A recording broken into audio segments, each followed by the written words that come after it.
All right. Well, hey, I'm excited to do this one. I've been training this for a while, and so a lot of people ask questions about this. So I'm really excited to have this today, and I'm excited that you're going to join us. We've got like 50 people on this call, and so one of the things I'd ask is this: if you have any questions, make sure you raise your hand.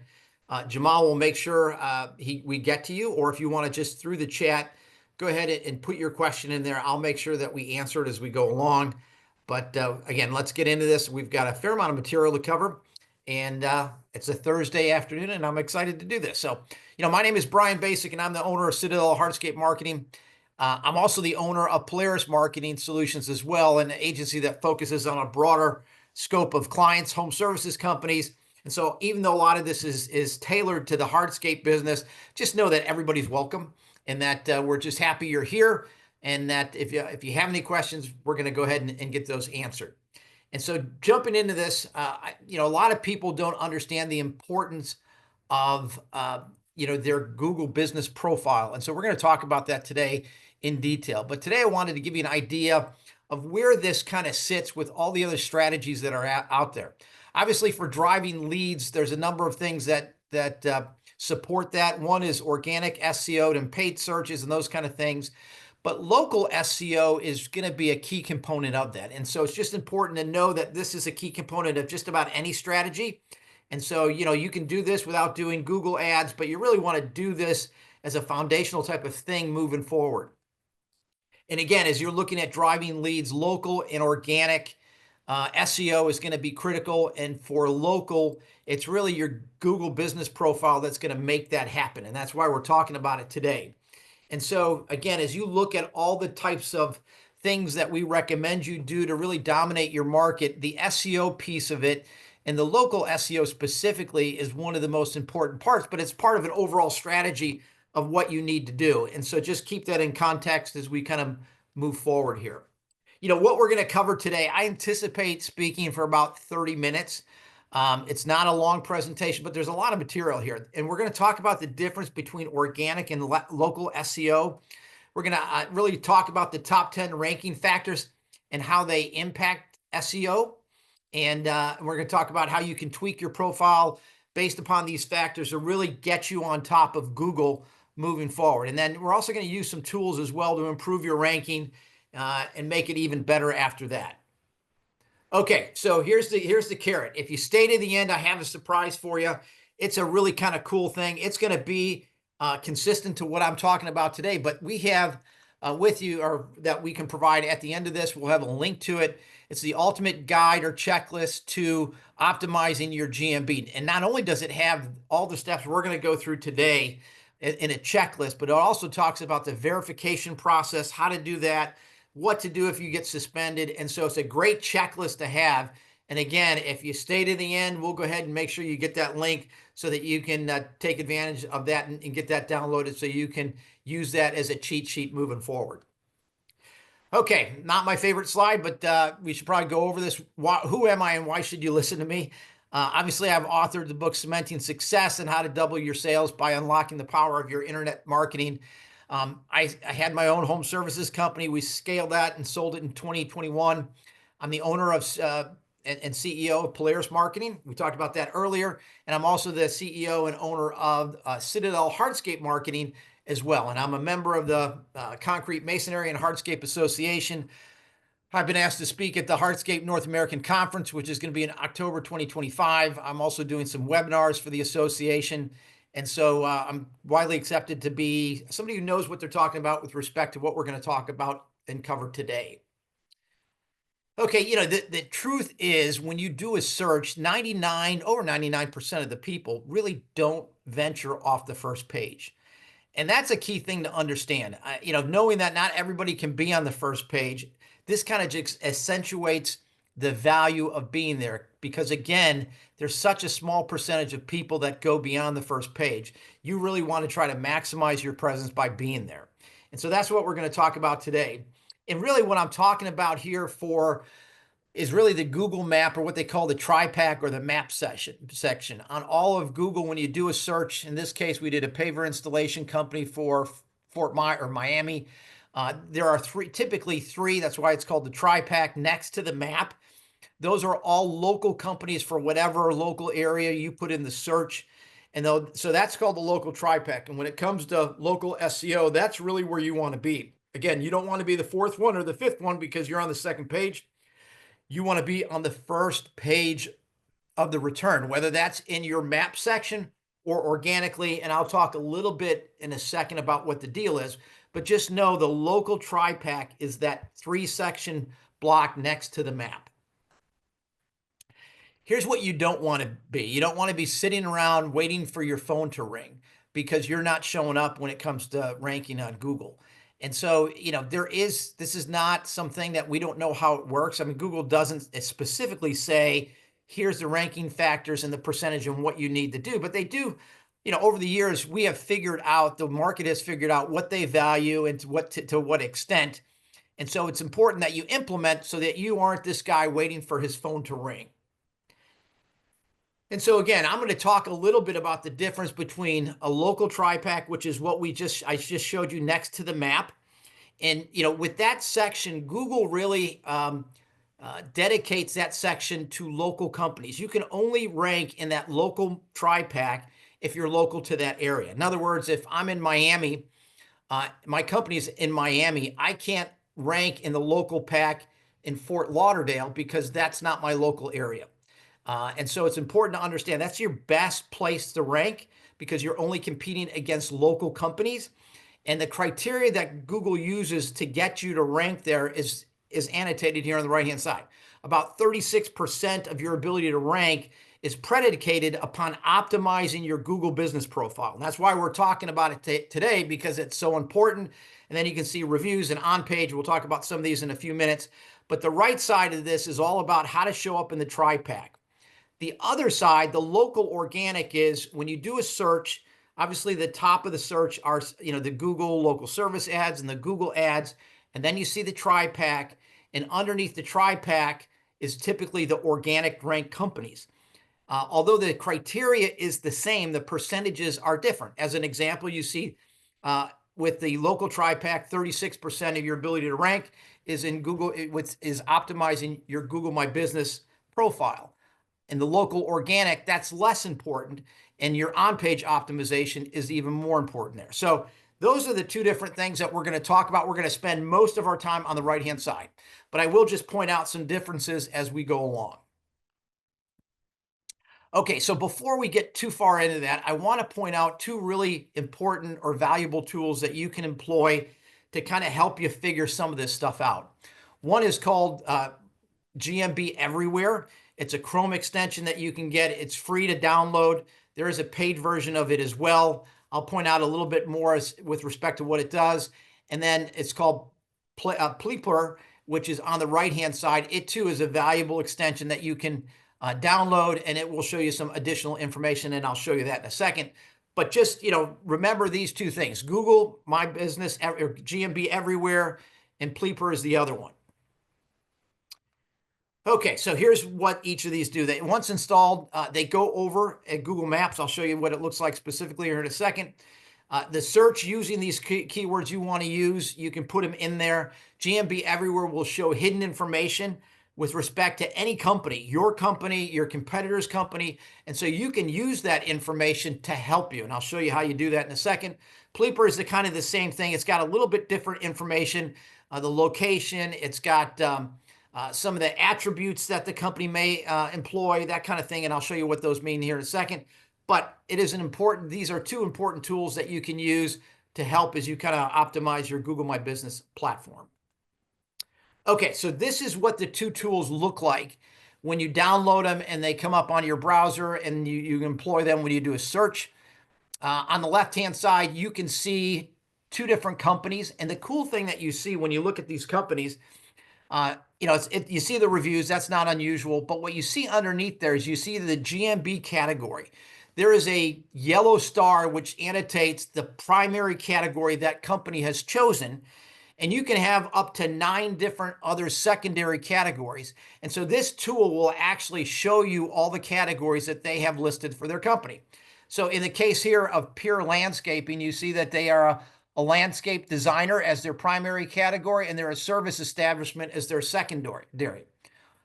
Underneath them is an overall outdoor marine services company, and you can see that they are a contractor first, and you can see all the other secondary categories that they have. So the cool thing is you can look at, you can put a search term in for a certain geography.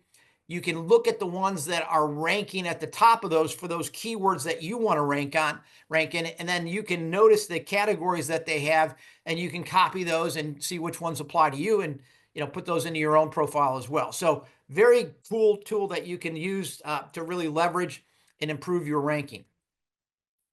Okay, so if you're not ranking, it's not luck. It's not, we know how this works.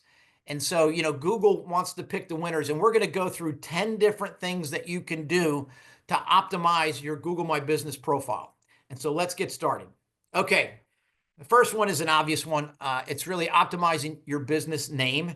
That may sound simple, but I'm going to kind of go through some things that you can tweak as you go along. So first off, your business name, you want to make sure you add as many keywords that you're trying to rank for as possible. In this case, the example on the right-hand side, Pure Hardscape Paver Contractors of Naples, Florida. Obviously, Pure Hardscape, I think, was the original name of the company, but they ended up adding paver contractors because it's a very descriptive keyword that they want to rank for.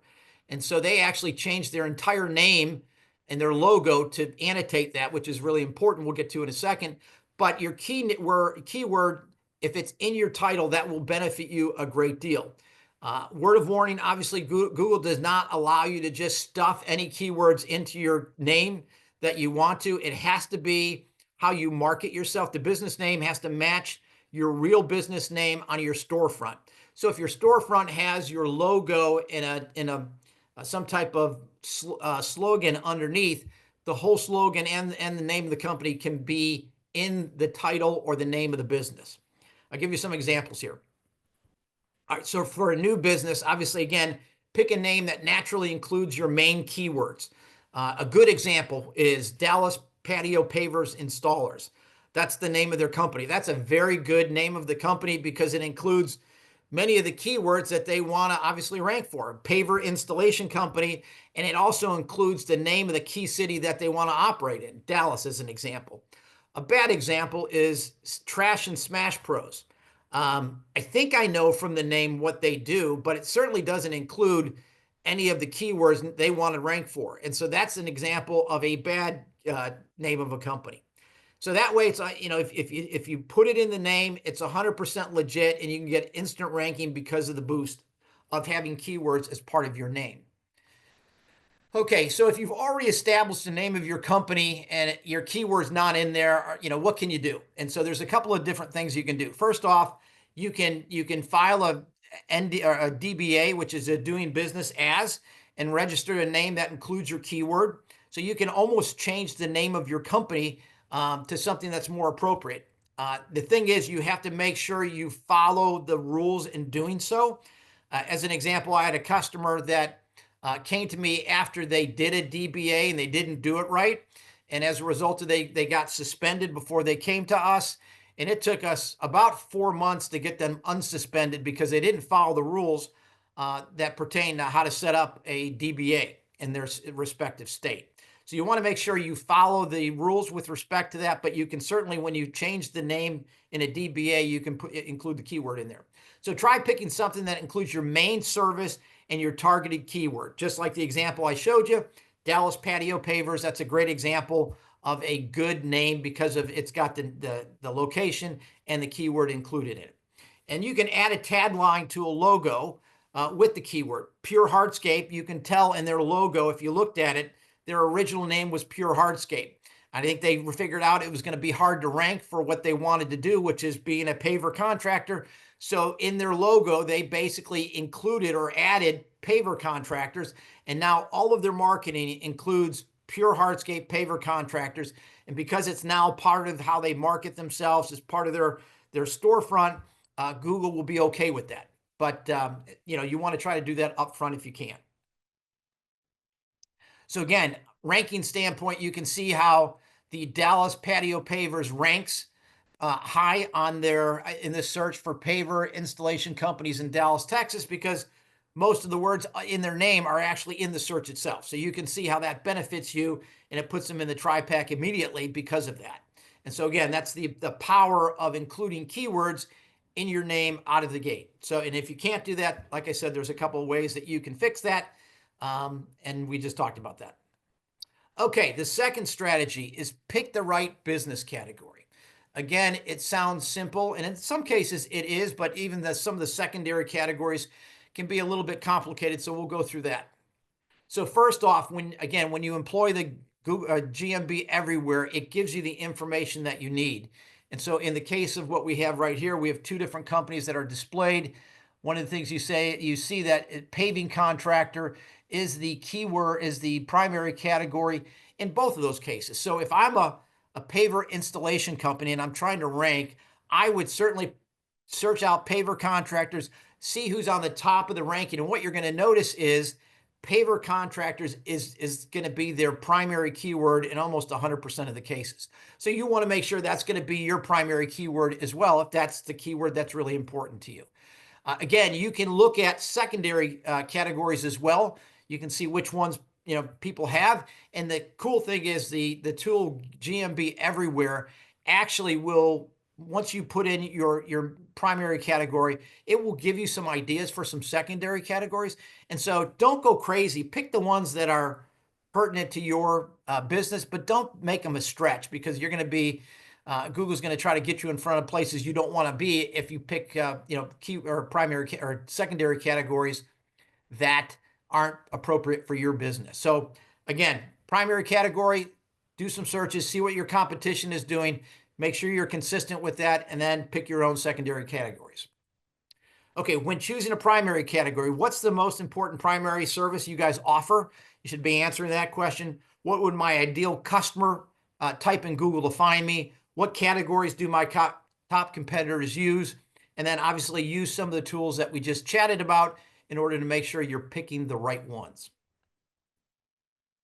Things to remember about categories. You do get one primary category and 9 secondary, so choose wisely. And if you offer different services at different times of the year, like as an example, a lot of people in the north, obviously during the winter, paver installation isn't a big thing. And so that a lot of folks may either shut down their business or do things like snow removal instead. And so you can change your primary category if it doesn't pertain to your entire year. I wouldn't do it a lot, but for those of you that have different businesses in the winter versus the other time of the year, you can go ahead and make those changes. Just make sure you're changing them back at the appropriate time. Okay, number 3, services. A lot of people don't even know that this is there, right? And so on your Google My Business profile, and this is what a profile looks like, on the bottom left of the dashboard, you'll see a icon that says Edit Services Here. That's where you're going to go ahead and edit your services. And so when you do that, and depends on what your primary category has done. So if you've picked your primary and secondary categories, Google will identify services that go along with that category. And so what your job is to go ahead and fill out, put a description in there for the ones that pertain to you. In this case, it's a concrete contractor. And so the first service there is concrete driveway building, right? And so when you go ahead and fill that out, if you hit the arrow on the right-hand side, it'll ask for a description. You could even put pricing in there if you wanted to. I wouldn't suggest that, but I would certainly put a description of maybe the types of driveways you install, whether it's cement driveways. You could do stamped concrete driveways. You could do a number of different types of driveways. And so that would be the place to go ahead and identify and describe these services in more detail. And again, Google will give you some ideas and options with respect to each of the primary and secondary categories that you picked. There is, however, if for some reason some of the services you provide don't fall under any of those primary or secondary categories, at the end of the list, there is always a section that say add an additional service. And so go ahead, if they miss something that you want to make sure that they include, go ahead and press that button, include the service, describe it, and you'll be good to go. And so, okay, things to remember about the services. Pick from Google's list, add additional services that are not listed, and build content on your website around those services. You just don't want to pick it if it's important to you. As an example, we talked about driveway installation. So if you're going to talk about, hey, I do stamp driveways, I do decorative driveways, I do a bunch of other kind of driveways, don't not only list them in this, but you want to also create content on your website that will be consistent with this as well. And that will give you the biggest lift that you can. So adding pages to your website, adding information on your blog will be helpful with respect to building out the information on the services. Okay, Google reviews. Reviews are critically important. Again, if you look at the criteria for ranking for both local pack and organic, for local, it's 17% of your overall ability to rank is predicated on reviews. That drops significantly on the local organic, but what we're talking about here is the tri-pack, and so it's an important factor, and so you want to make sure that you're doing a good job here. Things to remember about reviews. I just talked about this the other day. 98% of people look at reviews before they purchase, so having good reviews is critical to being successful. And they not only build trust, but they also are a critical factor in ranking on your GMB. You just saw that. You just saw that on the graph I just showed you. So again, reviews are very, very important. Okay, what matters most about reviews? Your overall star rating. You want to be anywhere from 4.8 to 5.0 is kind of the sweet spot with respect to reviews. You can have some negative reviews. It's not a big deal. You want to make sure, obviously, you respond to negative reviews. But having a couple of negative reviews is never a bad thing. It almost makes you look human. Being in the services industry, no one expects you to be perfect. And so again, most people actually look at the negative reviews to see how you responded. So again, it's not that you got one, it's how you respond that matters. So again, your overall star rating, 4.8 to 5.0. The number of reviews that you have, it's kind of different depending on the category or the business or industry that you're in. If I'm in the restaurant industry, man, they get tons of reviews all the time. If I'm in the demolition industry, they don't get many. And so again, it depends on the industry that you're in, but you want to make sure that you have a process. How fast you're getting new reviews. Again, you want a process where you don't want it to be spiking. If you spike, you don't have any reviews, all of a sudden 1 month you have 20 reviews or 10 reviews, then you're blank for another couple months, then you get 10 more reviews. That's inconsistent behavior. Number one, it'll send a red flag to Google that maybe these aren't legit reviews. And what may happen is some of those reviews or many of those reviews may not even show up. So it's more important for consistency that you get reviews, not that you're getting large bumps of reviews, but that you're getting them in a consistent way. So again, make sure you have a thing in process and how recent your reviews are. You need to be getting reviews on a regular basis. Again, you don't want them spread out from 4 weeks, 6 weeks, a couple of months. You want them on a consistent basis. So this is what really matters to Google as it relates to reviews. So if you're not sure how you're doing compared to your competitors, here's a kind of a cool thing. We're going back to the GMB Everywhere Chrome extension. Not only does it help you with the business categories that you can pick, but if you look down on on the dashboard, you'll see a button that says reviews. And again, you can get this on your company or any company. In this case, if you hit the review section, it will show you all the reviews that company had over whatever period, their entire existence, and how many reviews they've gotten, what they scored on reviews. Here's an example of one that I pulled. You can see from this review that this guy had, over a couple of different times in the life of his company, looks like he had some quality issues because his scoring dropped significantly. But he got him back up. You can see how they improved pretty significantly right after that.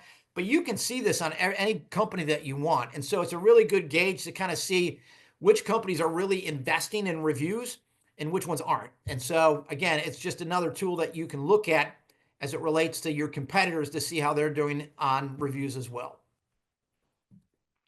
So if you want to improve on reviews, here's a couple of things that you can do. Number one, try to make it as easy as possible for them to provide a review for you. That sounds very simple, and it is. You can send them a quick link. I'll show you how to do that here in a second. But that link should send them all the way to your Google review section. They shouldn't have to go through your GMB or your website. It should go directly into the Google review tool, and that's where you want to put them. You want to obviously ask them for the review immediately after you perform the job if they're happy, obviously. And so, that's the best time to hit them for a review because it's fresh on their mind as far as the job that you did. And so that's when you want to ask them. You can also put a QR code on the back of your business card. What's nice about that is if your crew is going out, they finished the job, customer's happy, he's standing there outside the house, he can hand them the business card with the QR code on the back and ask the customer, hey, would you do us a favor and leave us a review? If the guy says, yeah, I'd love to, you can say, great, here's a QR code. Do you have your phone with you? Go ahead and take it out, take a picture of this, and you can put it on there right now.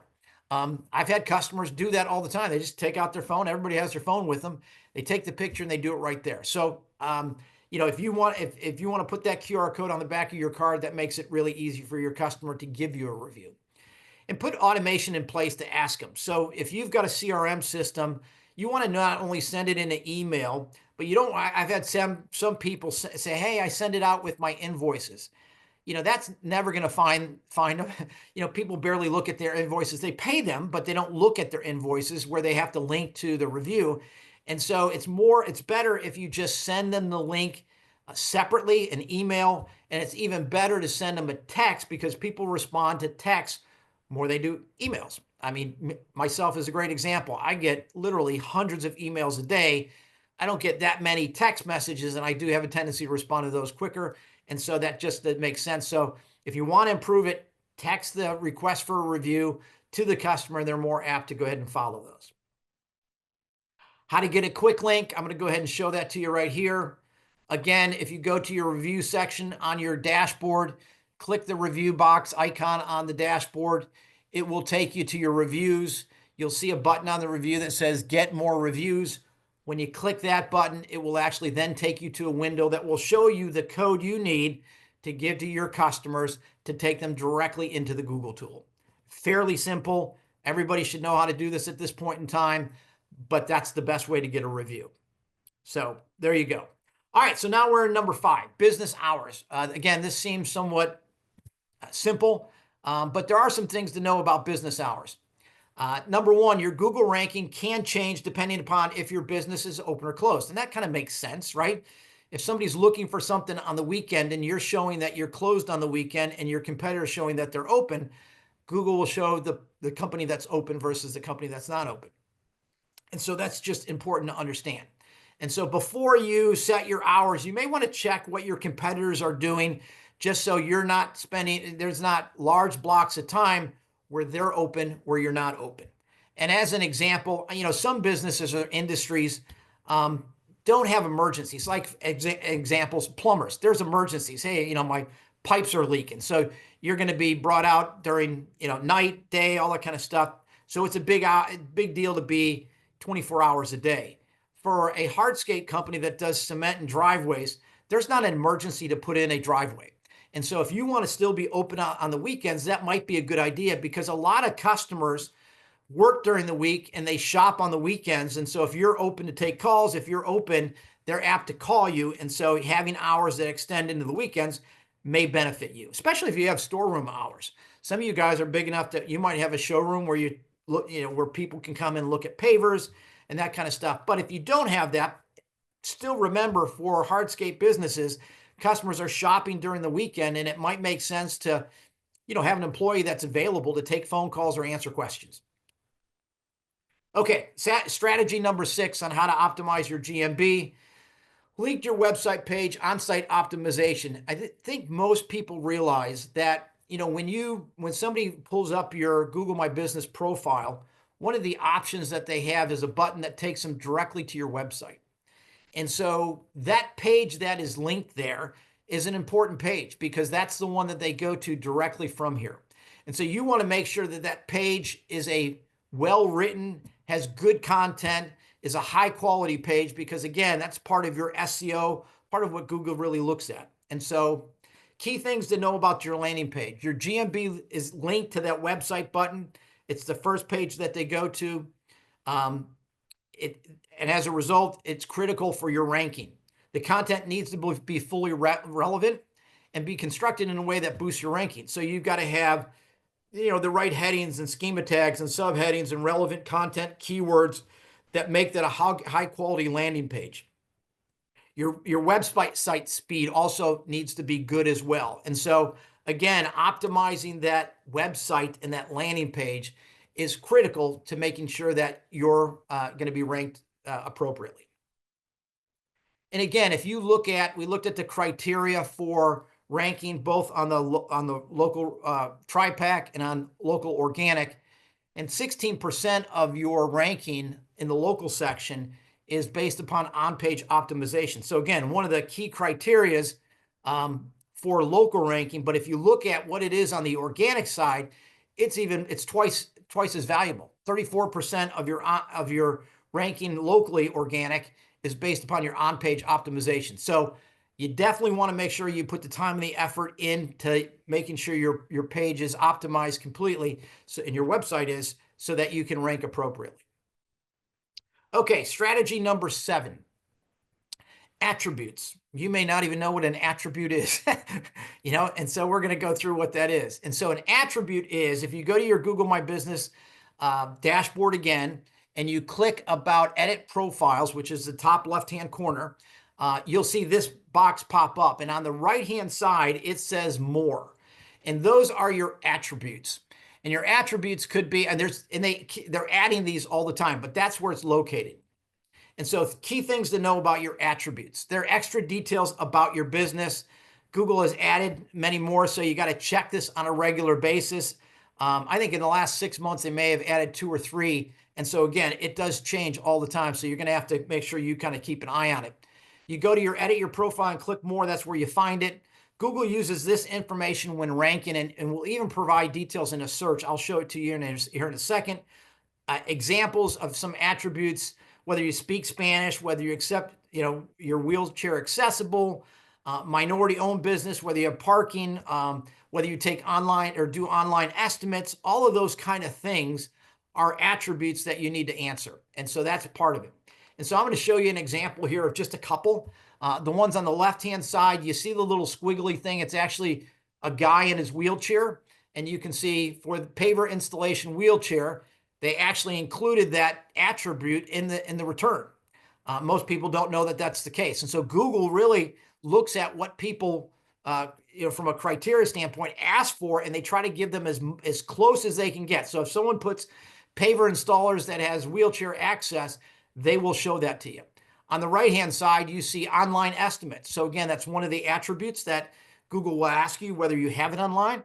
And so if you have online estimates, they will go ahead and identify you as a company that has that. And so again, attributes are additional information about your company that Google is not only adding, but they're also beginning to include in the research returns as well, and in the rankings. Okay, strategy number 8, as far as optimizing your GMB, adding relevant pictures. And so this is key. Pictures are critical. They really are. They show relevancy. They freshen up the content that you have. And so you want to upload high quality logo pictures. When you go to your GMB, there's going to be, obviously, there's a place to put photos. They ask for 2 different things. They ask for your logo, and they ask for a cover photo. And so you want to make sure both of those 2 things are there and they're high quality. So for your logo, as an example, if it's a PNG file, make sure it's a high quality logo file that you can put in there. And then your cover photo should be a relevant, good quality picture. May even have your logo in the corner or something like that. That would be a good thing to see as well, because that's going to be, Google's going to use that as your cover photo for all of your GMB listings. So that's going to show up a lot. And so make sure that that picture is a good picture. And then you want to continue to upload real pictures on a regular basis. Real pictures would include things like your employees, your trucks and equipment, your office, your customers, your happy customers. I have one company that I know that has a kind of a board that they give customers of the logo of their customer, of their company, with a customer that would hold it with their thumbs up, and they take a picture of that. That would be an example that you could include in there. Before and after pictures that you have, or pictures of your employees working add a site, you can include those as well. All of that is really critical. Google's looking for relevant, fresh content. And so continually updating pictures is going to be important. You want to definitely stay away from stock photos. Google can tell whether it's a stock photo or not, and you'll be downgraded if they see that. So just be aware of that. Okay, number 9, business address. Again, seems somewhat simple, but we're going to talk about it here in a sec.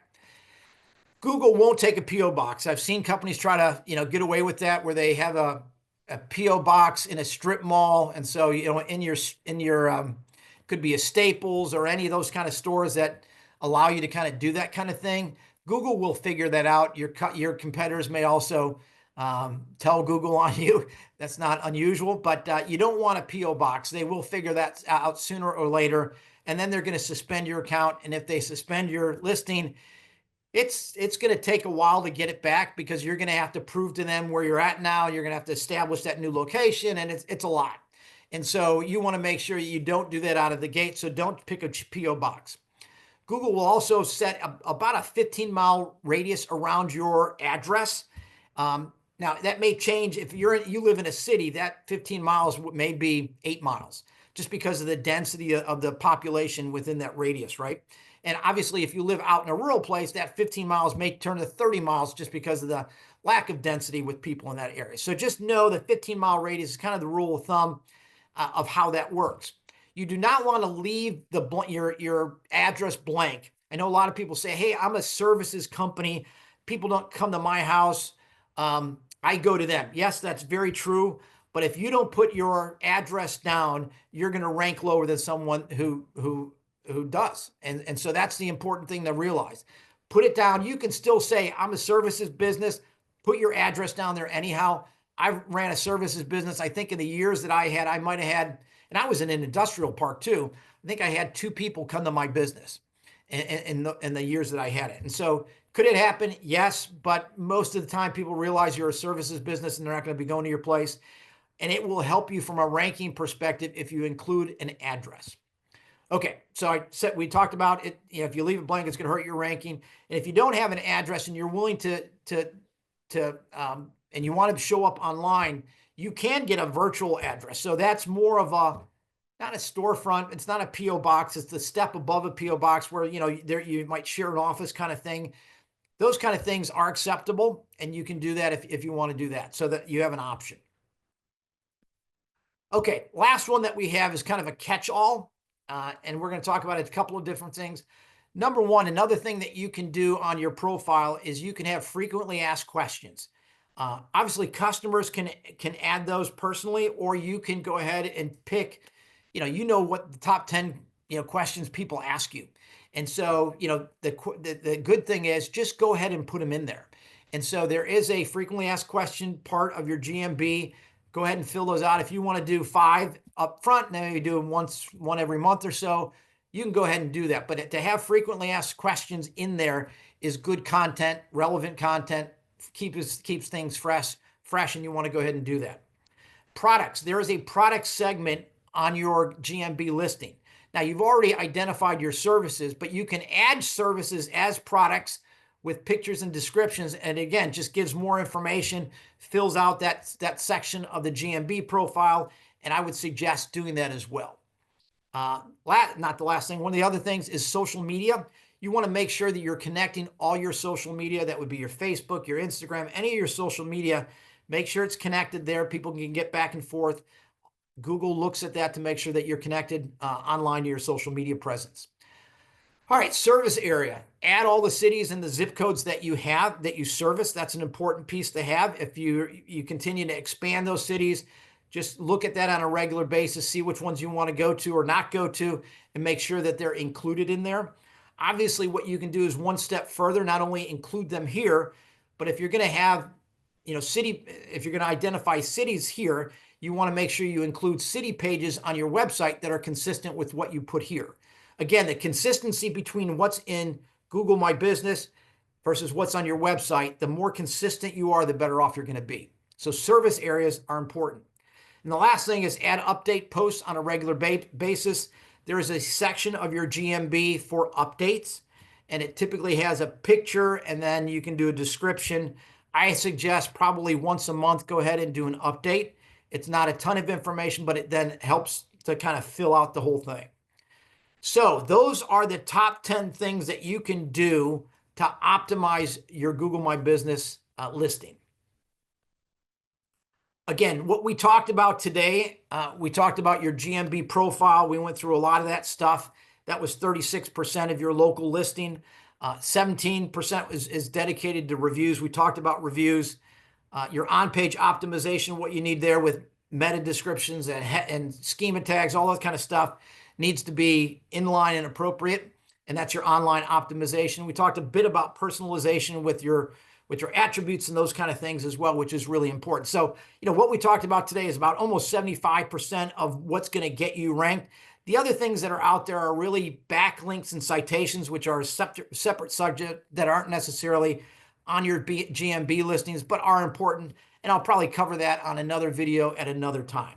So hopefully you got a lot out of this presentation. Again, if you get a chance, go and you missed part of this, go ahead and just, get the link. We'll go ahead and include the link. You can get the playback and listen to it again. But if you can do what we talked about here today, you can really increase your ability to rank and to show up on the top, which is what we're all trying to do. It's not rocket science. It's going to take some work, and it just takes a little bit of knowledge about how things work in order to set yourself up to be successful. So again, hey, thanks for your time today. I really appreciate it. If you need any help, don't hesitate to reach out for us. Our phone number's here. You know that we can be found online at CitadelHardscapeMarketing.com. You can schedule a call. We can do a number of different things to kind of help you out.